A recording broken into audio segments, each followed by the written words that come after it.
Why I'm worried about the rise of liberal young women. A recent survey by the American Enterprise Institute reveals that liberalism is on the rise among women within my generation, Gen Z. Now, 46% of white Gen Z women identify as liberal, compared to only 28% of white Gen Z men. Jumping straight into it, I didn't make it racial, she did.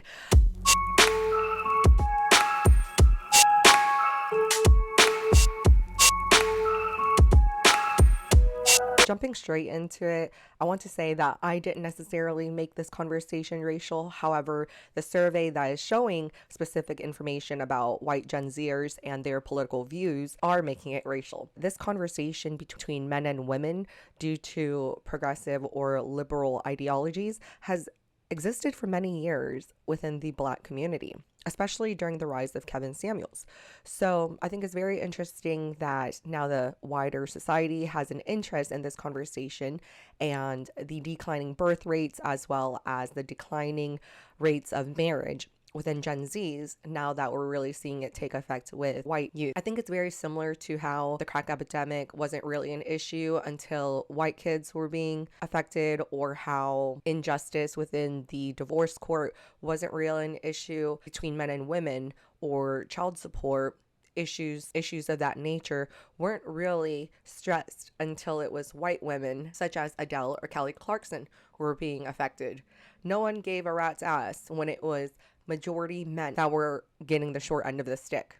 But now, because one or two white women in particular are seeing the effects and the injustice within the divorce court and having to pay alimony as well as share their earnings with these no good men, did it really become an issue? So anyways, jumping back into the video, let's see what else Freya has to say. Liberalism is on the rise among women within my generation, Gen Z. Now, 46% of white Gen Z women identify as liberal, compared to only 28% of white Gen Z men.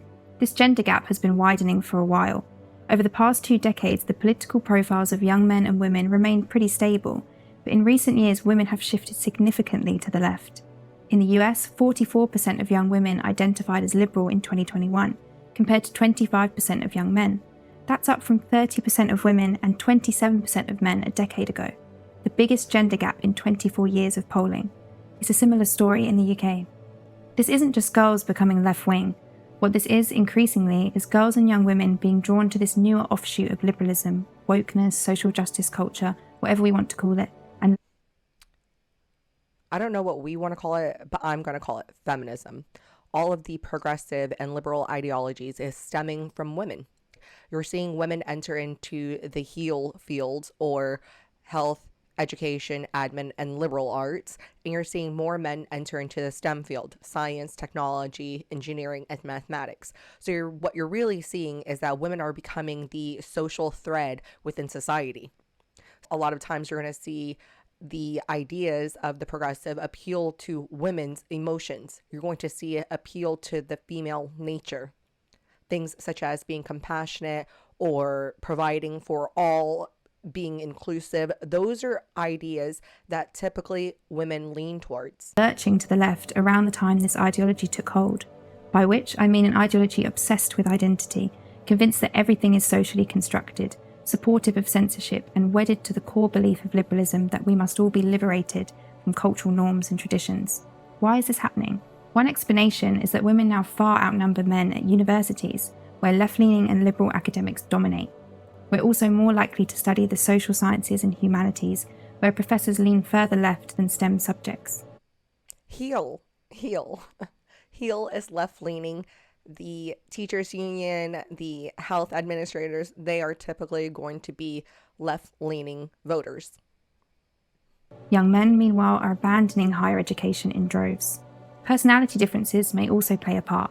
Our current social justice culture seems to me to appeal to traits more common among women than men. Cancel culture campaigns, for example, can be seen as indirect forms of aggression, a strategy favoured by females. Safetyism also appears to be a typically female trait, with women tending to be more risk-averse than men. Plus, political correctness is best predicted by trait agreeableness, which women consistently score higher in.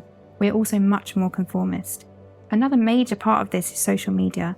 Take those natural tendencies of girls and women and add to them algorithms designed to track our interests and deliver targeted content to our devices.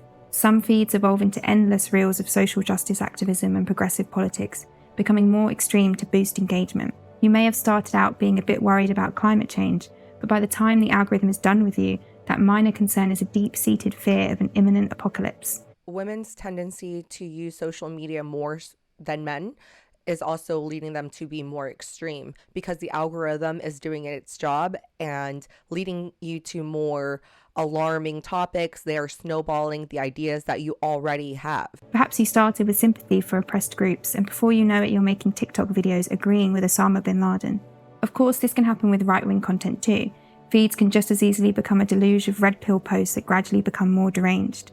But as psychologist Jean Yes, so you can also get too far right. So a lot of times you're going to see that within the red pill community, a lot of the conversations that are so polarizing, the men who want women with zero body counts, that is not reality in today's climate. There are very left and very right ideas, and what we need to do is have a conversation of those in the middle to come to a common ground. notes in her book Generations, it's liberal teen girls who are by far the most likely to say they spend 5 or more hours a day on social media. But whatever is drawing young women to liberalism, the question now is how is this affecting them, and what does the political divide mean for relationships between the sexes? This growing political divergence is already What it means is men and women are not getting together based on their political difference. So you're going to see a lot of liberal or progressive young women nowadays say that it's a red flag if a man watches or listens to Joe Rogan, Kevin Samuels, Andrew Tate, Jordan Peterson, anyone that might have a reputation deemed by liberal media as being too right-leaning. I've heard women say that conservative Christians are double X. affecting dating preferences. In another recent survey in America, some of Gen Z girls' biggest relationship red flags included their partner listening to Joe Rogan, identifying as a MAGA Republican, saying all lives matter, and believing there are two genders. Meanwhile, Gen Z men's top dating deal breakers included their partner identifying as a communist and saying Black Lives Matter. What's more, people are increasingly unwilling to date across the political divide.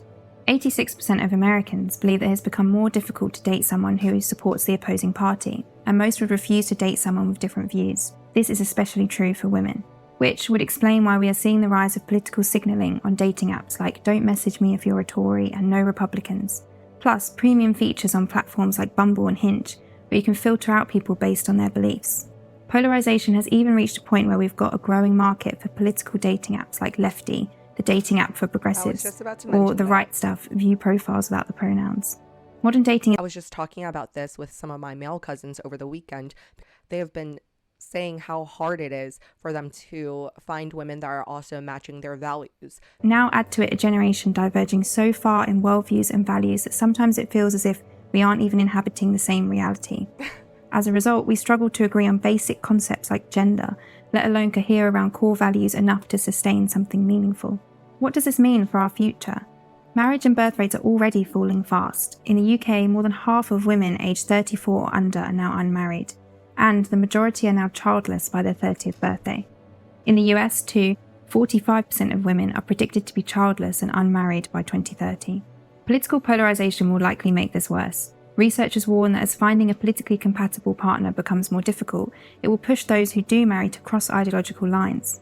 Which is worrying, since studies show that politically aligned couples experience greater relationship satisfaction and lower divorce rates.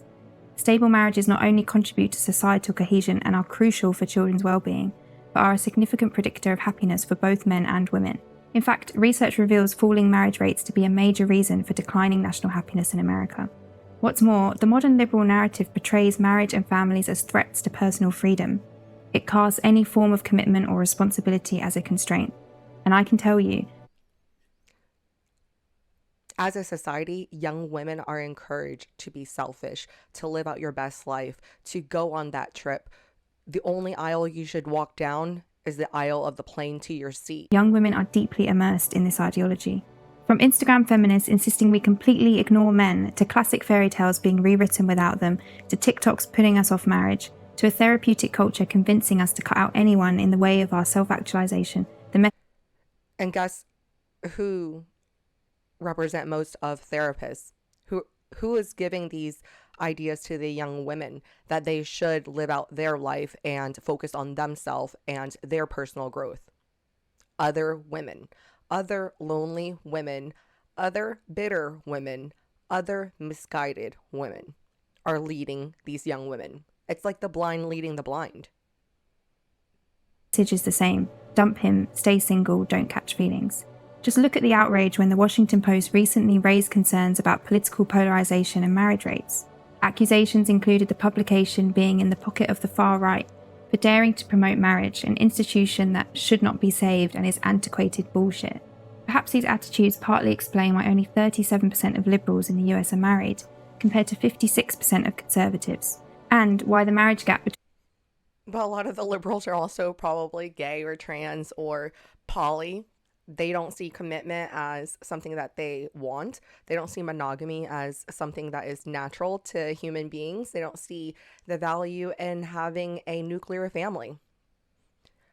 Most women nowadays just get dogs and die alone, and they're satisfied with that until it's too late. liberals and conservatives is widest among young women. But it isn't just the gender divide that should worry us. It's also how this liberal ideology makes girls feel. Gen Z girls are in a major mental health crisis, and as Jonathan Haidt has found, it is young liberal women who are suffering the most. In fact, 56% of liberal white women aged 18 to 29 have been diagnosed with a mental health condition. One explanation for this is something called locus of control. Liberals tend to have a more external locus of control, meaning they feel as if their lives are governed by external forces like patriarchy or white supremacy, a perspective linked with poorer mental health outcomes. Conservatives, however, tend to think they have more control over their destinies. As Gen Z women have become more progressive and politically active, Haidt observes that they have shifted psychologically. Not only have they adopted a more external locus of control, as have all of Gen Z, but embraced an ideology that encourages cognitive distortions like catastrophizing and emotional reasoning. This has then caused them to become more anxious and depressed, which makes sense to me. Feminism today spins self-pity as empowerment. Progressives talk more about powerlessness than personal responsibility. It's not your fault, it's the patriarchy. It's not your diet or lack of exercise, it's society. Remember, it's literally impossible to be a woman. Ironically, I find few You're not fat. Men are fat phobic. They're trying to spin the narrative, and it's never going to be women that are at fault. Men need to just level up. things more disempowering than the modern feminist insistence that I am a badass and a girl boss, while also Told treating you. me like a fragile child, reminding me to ruminate about microaggressions and stupid jokes and how much men hate me. No wonder girls feel out of control. No wonder they feel more negatively about their future than boys, or that over half in the US feel persistently hopeless. What do we do about this? Well, the right could continue making fun of stupid woke women online. The left could celebrate the gender divide as progress. Or we could take this seriously and focus on solutions. What we desperately need is to offer young women more compelling counter-narratives. We must create spaces outside of academia and algorithms where they can explore diverse ideas. Zoomers today are simply having far fewer experiences. We are less likely to have gone on a date, to have had a job, to even spend time outside than previous generations. Teenage girls are averaging 8 hours of screen time a day.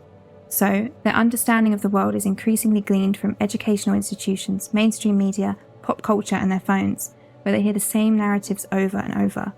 Parents must also actively oppose ideologies that instill in girls these disempowering beliefs, that valorize victimhood, that vilify men, that present meaningful commitment as a patriarchal trap, that take detached individualism and dress it up as liberation. No more indulging this. Our priority now has to be protecting adolescent girls who are increasingly anxious, depressed, and lonely from a demoralizing and atomizing ideology to which they are uniquely vulnerable. Lastly, then,